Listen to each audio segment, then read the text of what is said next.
In the last video, I talked about the soul and how to manifest it in relation to the motions of the self, the motions of the world, and the motions of, the chaotic motions, probabilities.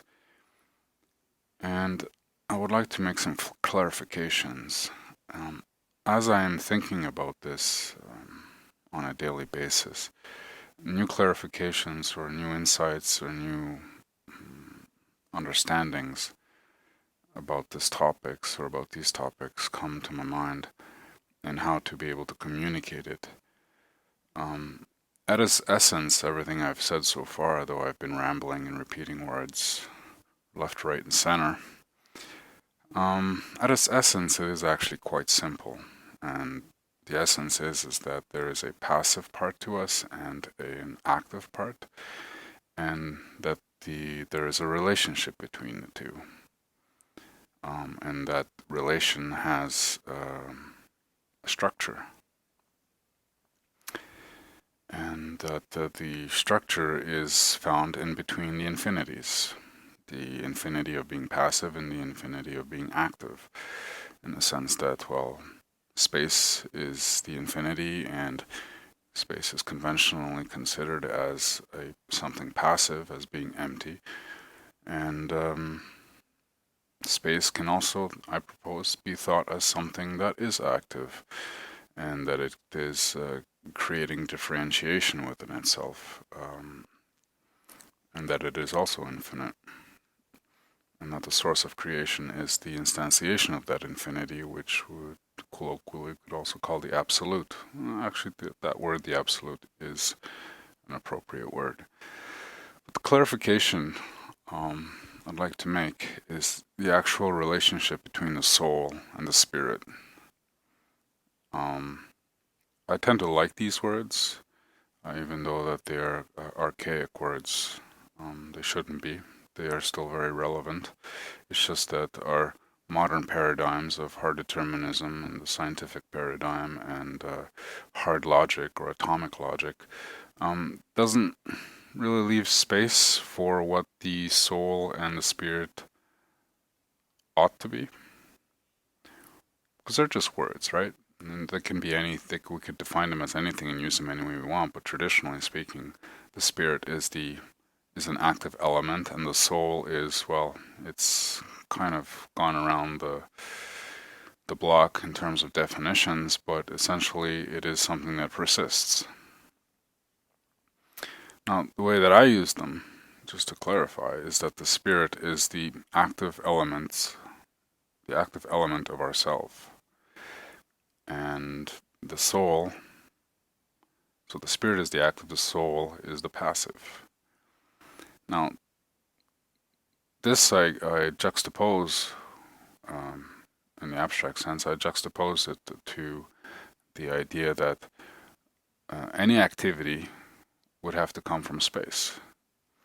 And that passivity, well, that's an easy one. We just use the conventional definition of space, which is something as being empty. So it is absolutely passive. And what's interesting is that the activity of space and the passivity of space would both have the definition of being absolute. So that the describing characteristic of both of them would be absolute, in the sense that, like absol, soul being the word for one, we'll get that word solo in English, right? Just that oneness being completely present, and there is no differentiation. So the spirit being active and the soul being passive, once the structure is understood between them, right? So as I had mentioned in another video, is that there is a possibility to find structure within an absolute once you go into activity and passivity. So the activity within an infinite, or within an absolute, could just be a point, and the point is a location of the absolute relating to the absolute absolutely, or to use the words that I once used before, was it is the infinite relating to itself infinite. Well, it is infinity on infinity relating itself infinitely. So So the activity could be seen as a point and location of the absolute, of the infinity. And the relationship of the point to the larger infinity would then be the structure that would make a connection between the two.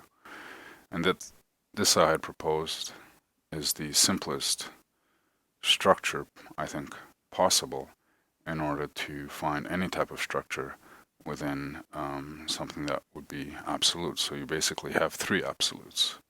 So it's like a trinity, it's a triadic form, and it's no surprise that they are triadic, because almost all logical propositions require a triadic form, a form that comes in three parts, right? You have the object, the subject, the object, and the relationship between the two. It is necessarily three. So insofar that we use logic or mimic logic, then we are seems to be bound by a triadic structure. So clarifying that, therefore, that the soul is the passive and the spirit is the active. I had also mentioned in the previous video, so I want to talk about passivity and activity, that the soul sometimes is, even though the soul is passive, it takes on its own activity, and even though the volition or the spirit is active, it can take on obviously some passivity, because we're not volitionally active in 100% of the time, right? That would just be, well, maybe exhausting. So what I had proposed in the last video, maybe not as clearly as I wanted to, was to imagine a sphere with a center point in it, and that the circumference of the sphere represents this passivity of space. And so this is just a representation, but it helps in order to visualize the relationship that I'm going to elucidate right after this. So the circumference of the sphere represents this infinitely large space, the soul, the sentience of the self. The center point within the sphere represents the volition, the activity of the self. And the radius between the point and the circumference would represent the means by which this is done. So this seems So this seems a little bit counterintuitive to say, well, if the center point is the activity and the circumference is the passivity, then what is the radius as a means? So, as I had said in the previous video, as best as or as well as I could at the time, is that the circumference or the passivity of space is not completely passive all the time. Sometimes it takes on an activity when the volition is passive. So it's kind of like the circumference is reminding, or the empty space, or the soul is reminding the spirit, is reminding the volition of its nature, which is to become active. And in order to do that, the empty space, the soul, the circumference, takes on a little bit of activity. And so in an abstract sense, that activity is very binary. It's just basically, well, on and off, right? In the everyday life, it takes on a much more colorful form. And so too, when the activity of the point, which is its natural place for the activity to be, although not the only good place, so to speak, where it would be, but because it can also be on the medium or the radius. So when the activity of the point occurs, then so too it relates to the circumference, therefore to the soul, and what it is doing, it is creating a relationship to the soul. Okay, so this is in the abstract sense. And so the radius in this abstract sense is basically the means by which it is done. There's no form to the radius except for a direction, which is an introversion from the point of view of the circumference and an extroversion from the point of view of the point.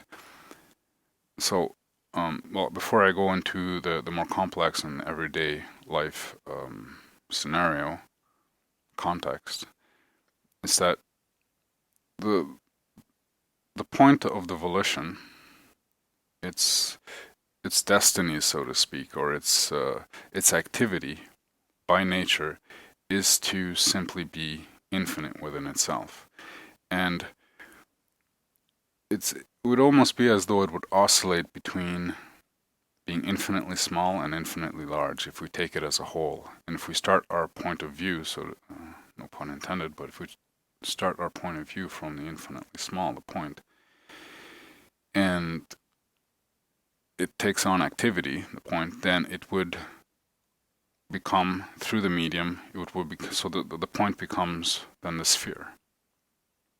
It becomes the circumference of the sphere, and it fills up the sphere with its infinite nature, and therefore, and here at that moment, the infinitely small and the infinitely large are one and the same, and so the point is infinitely large when there's no more differentiation between the two, so to speak. And so too the same with the circumference that would take on activity. It is oscillating between its circumference. Well, it's not really a circumference, right? Because this is a representation, but it is, I don't want to say signaling because that gives too much context, but it is acting on itself, creating the point, and the point is acting on itself to become again the infinite space. So it's like the activity. So if we take the circumference and the point and the radius, it's like the activity is shifting within it. There's like a motion. The activity and the passivity are kind of changing positions within this. So the soul the soul is active, and then the point is active, and then that point's activity goes back to the circumference or to the sentient space, or the spirit just goes back to the soul. And so but there's no distance traveled here. This is where the representation or the symbology, the analogy is not perfect. It's that if you just imagine empty or infinite space, you basically there would be points that would be coming in and out of existence. One point. We can limit it to one point. It doesn't have to be one point, but if we just talk about one infinity, then it would be that case. So it would just be, so when the point is appearing, the point is active. When the point is disappearing, it is actually it's interesting. There's like a triadic nature of activity within each of those elements as well. So it's like an infinite amount of triadic shifts that are happening, or maybe it's not infinite, but it might be actually nine dimensions actually occurring in this, right? So that there is activity that is shifting even within the point and then within the empty space itself. But this is, so I just wanted to, I don't know if that actually clarifies it more or confuses, but so it's like the activity shifts. So the activity of the infinite creates the point, and then the activity of the point then creates the larger infinity and becomes the larger infinity. So it's like where the activity is where like the structure is, where the differentiation is. Okay, so in the everyday context, so that was in the abstract, but in the everyday context, this actually thus appears as somewhat different, because the role of volition and the role of the soul take on new dimension when it's not just about infinity, but within a finite world. So basically meaning many infinitesimal points in the world that have a relationship with each other and create form. So between 2 points it would be a line, and with more than 2 points then it would create complex structures and the motions between them. So when volition awakens in an individual's life, it either happens by the activity of the volition or the activity of the soul. So if it is the soul's activity that awakens the volition, that means that something occurred in that person's life which was illogical, meaning that were manifestations in that person's life, whether by experiences of synchronicities in dreams, or manifestation of objects or people that appear in their at some point in their life, or they had experienced something, or they experienced many magical type things in their life which made that individual question the structure and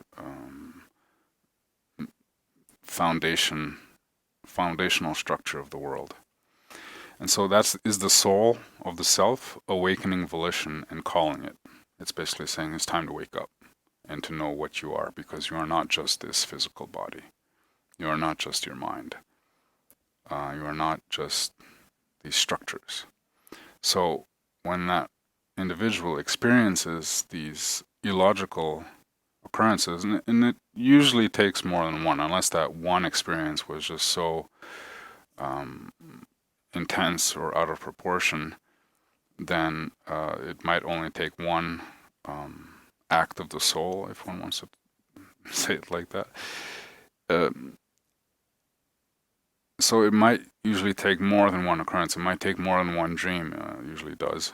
It would take more than one synchronicity. It would take more than one manifestation, because we can say, well, we were just, it was a hallucination, or we're just connecting dots that we shouldn't be connecting. And those things happen too, right? This is the body does trick the experience of the self, or it does trick the perception of the world. But certain experiences and clarity, and with enough clarity, are just too difficult to reconcile. They cause enough curiosity in order to question the depths of the structure of existence. So that is the soul calling. So when the volition begins its journey in order to try to answer those questions, it will begin to create new answers. And going through a whole list of different possible structured answers, the final answer of that initial soul's call, because this is just an awakening. This isn't the waking life. This isn't the rubbing the eyes. This is the getting out of bed, so to speak.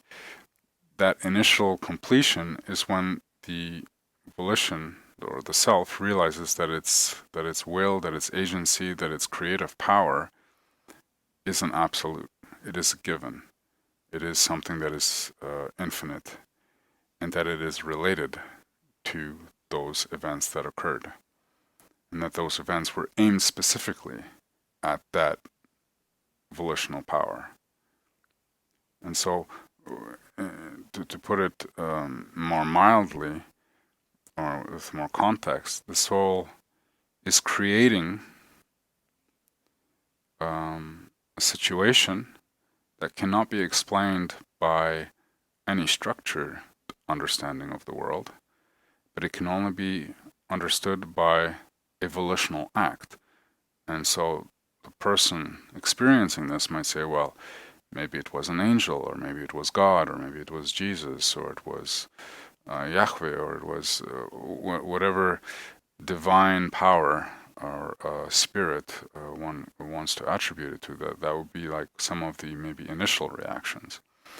And it might have, and this is not to say that these things don't happen, but when we're talking about the soul specifically, because another soul can awaken another individual's volition, but that's something completely different.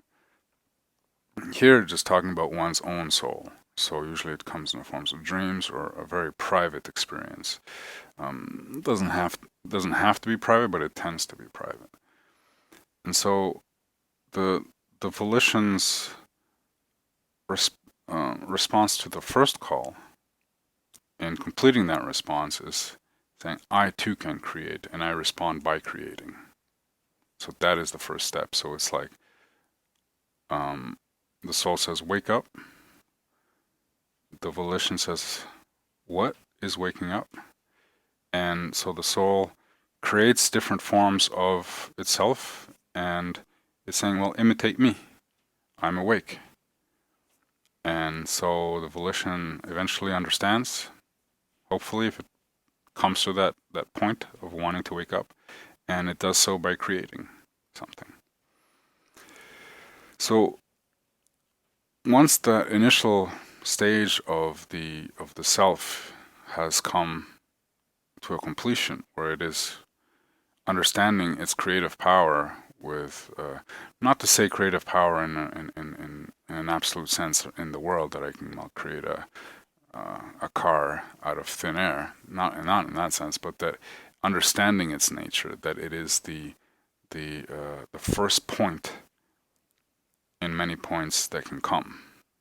It can be the first point to create more points, and therefore creating form, and therefore creating structure, and therefore creating momentum, and therefore moving in different directions that is not solely based on reactions of the body.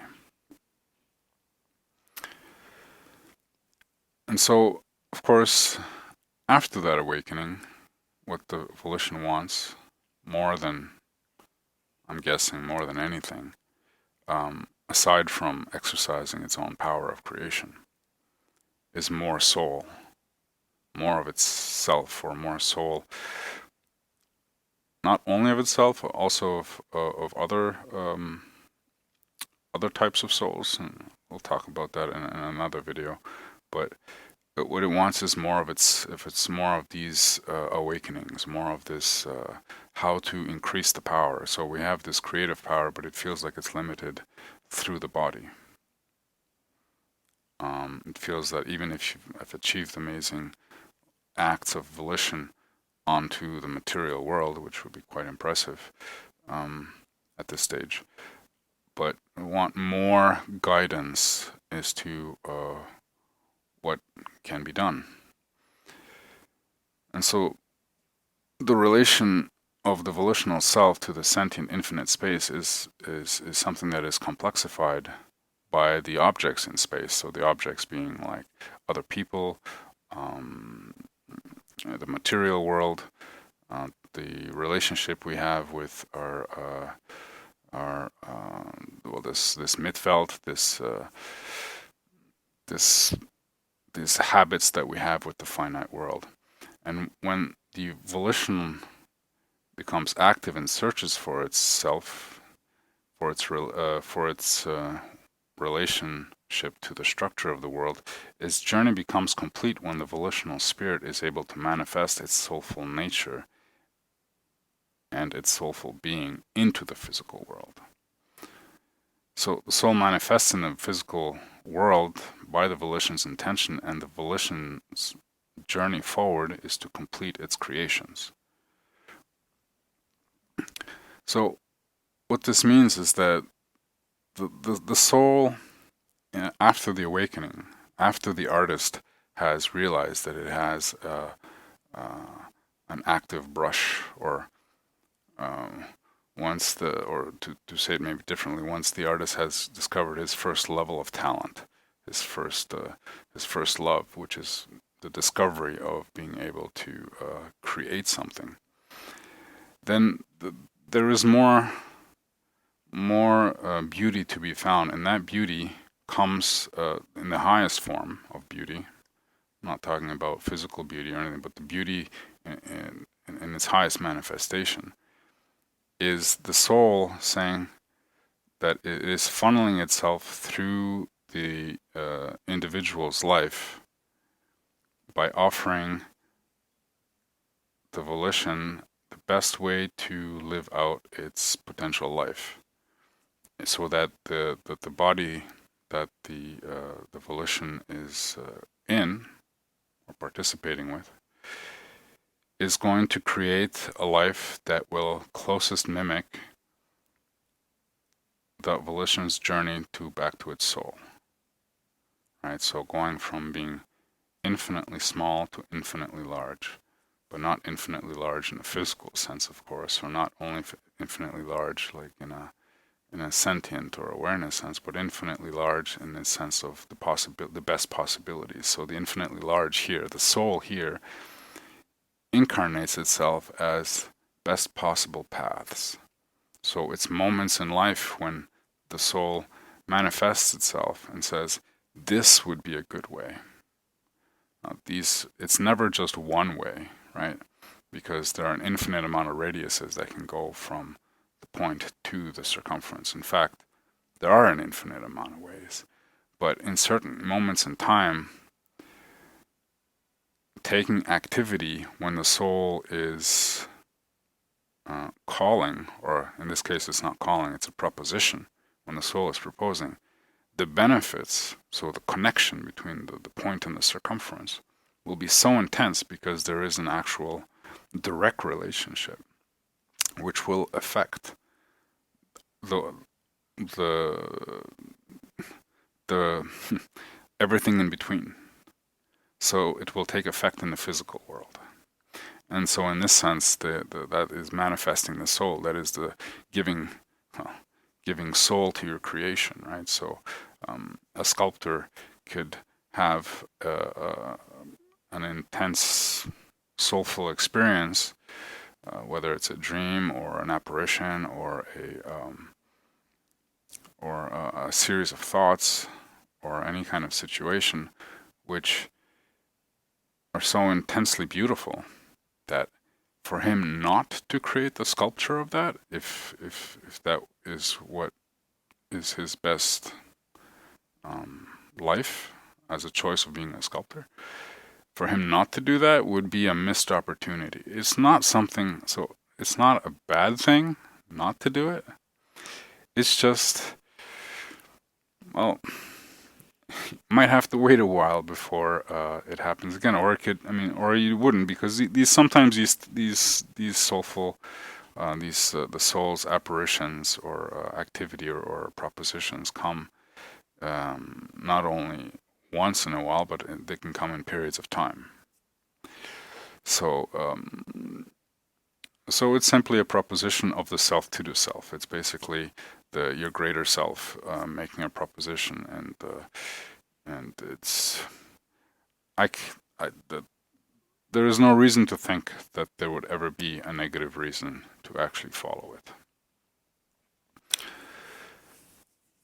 And so when the creation of volition is in line with the soul's signs of paths that are able to take, it's ultimately a journey from the power of the spirit to the beauty of the soul, so that the volitional spirit, the point, has completed certain creations, right? This creative power of the volition.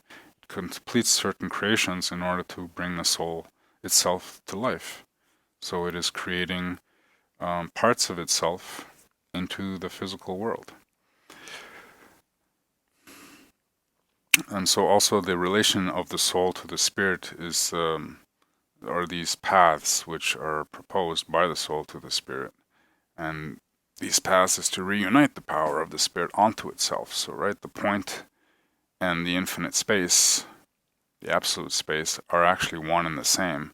It's just that the infinite space, the absolute, is sometimes taking activity, and is sometimes, when it's taking activity, it is a point in the absolute space appears, therefore creating differentiation, which is by definition what activity is. And then by also taking activity, it goes back to the absolute. So it's kind of like twinkling or twilighting between the infinitely large and the infinitely small. But actually, it's just from the point of view of the observer. Really, it's just being on being. And this activity is just always a reminder of the creative power of the self. And the paths proposed by the soul is always done through or as beauty. And the power of the spirit is takes that as an inspiration. It is the fuel by which the spirit or the volition experiences that beauty, right? And so it becomes a fuel. So how does one increase volition? Well, increase your experience of beauty, increase your sensitivity to the world, and even all the bad things that are experienced, also all the beauty becomes manifest, because there are answers always from the soul or from the self that offers ways to make it good. So if it is bad, make it good. If it's good, well, enjoy it or make it even better. And this sounds like really simple to do, but at its essence, that simplicity is there. So when the spirit journeys towards its own power, it takes rest in the passivity and the beauty of the soul. So as the spirit, as the volition is creating things, it is also therefore taking rest in the beauty, in the experience of what it's created. And the more it creates, the more it realizes other things that were created, and therefore it takes on a more passive observance of the world around itself. And that also is how the soul manifests itself, not only one's own soul. I'm not going to get into the experience of other people's souls, and so seeing that like a kind of a mirror reflection of the self, but from a completely different point of view, and appreciating the more one discovers one's own creative path. So there's a deeper appreciation of another person's creativity that gives an insight to what their soul is like, right? Because in a complex world, like not in the abstract, but in the complex context of the world, the cosmos, the universe, the relationship of an individual's spirit to their soul is different. Completely, well, not completely different in the sense that it is that the essence is the same, but the starting point and the relationship with the objects are unique. And so there's a deepened appreciation of the differentiation between the self and the other in their complex relationship between their own spirit and soul. So the soul also activates itself in times of creativity of the spirit. So how do you get the soul to come to guide you, or to inspire you, or to give you that beauty that one seeks? Well, it's activating the spirit. Not always 100% of the time, where you're like praying for 10 years straight. It is just that sincere moments of absolution, and that's kind of an important part. Is that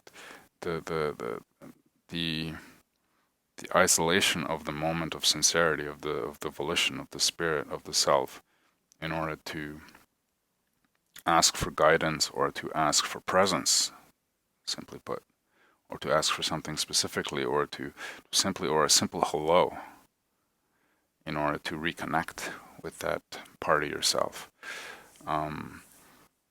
The soul reacts to that, activates itself, because once that sincerity of the spirit is done, you let go of the spirit, you let go of the self, you let go of the activity of volition, and then the soul activates itself in response to the previous activity.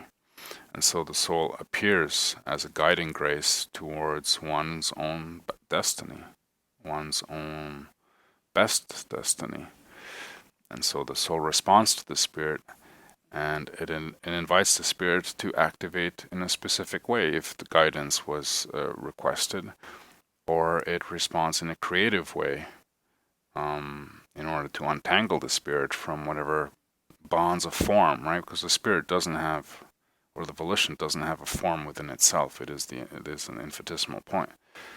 And so if it is bound by some kind of structural thinking, or if the volition is stuck in some kind of negative pattern of either because of some physical ailments or some emotional issues, or because of some something that it is attached to, then the soul can come. And sometimes we have these dreams that are beautiful, but that have nothing to do with the last, let's say, 3 months or 6 months or a year that we've experienced, but it's there, and we wonder why. And it's usually this untangling process, is to free the spirit from these habits, which, well, are not as useful as they could be, or they would be useful maybe in later on. Not to dismiss anything, because there is a creative process towards the point to the radius. It doesn't have to be a direct line, but a direct line is sometimes wished, right? And so the soul reveals itself by beauty and inspiration, always on the highest level. Right? So if one has this experience of the soul, or experience of the highest level, then it is from the soul. Although sometimes it is also the experience of other people or beings or whatnot, but usually it is quite clear when it is not you. Once you've awakened enough, there is this palpable difference between what is you and what is somebody else. And sometimes there's a connection between you, a deep connection between yourself and someone else, because the souls do intertwine for various reasons, but that's not that important at the essential level. And there are always propositions for different possible paths. So if one path seems too difficult, or is not at a good time because you're busy doing something, or you got to. I was gonna make a joke, but different possible paths are always reassessing themselves, right? So there are an infinite amount of possibilities in the abstract sense, and in the actual practical sense, there are theoretically also an infinite amount of possible paths. But whether there's a bit of a caveat here, in a sense, as it depends on whether or not you'd still want those possible paths if you've let a lot of paths go. So there's kind of like an abandonment, a sense of abandonment of the participation of the self with the greater destiny and the spiritual life, so to speak, or just a creation process. And that sometimes is fine too, because it is necessary sometimes to have just a step back and say, well, okay, like to get just a larger bird's eye view on things, and say, well, I'd like to reassess things from holistically, and see, like, I'd like to take maybe a different approach to any creative process. Therefore, I'm stepping back from the canvas of my life and seeing what the maybe other possibilities are, because it is a possibility. That's simply why this could happen as well. And so the benefit of from the soul to the spirit is always in its current situation, but sometimes it also extends over. So the soul can actually foresee such an abandonment, because it is the soul and the spirit are actually one and the same thing. It's just from a different point of view. So it says, like, sometimes making a decision from the volitional point of view, and sometimes making a decision from the soul's point of view. And the soul's point of view is the biggest picture of the self. It is the eternal and the infinite, including all the finite things that are at any given moment. The spirit is the tip of the paintbrush. The point of view from the tip of the paintbrush and the experience of all that experience within that. And so there is a possibility of expanding the depth and the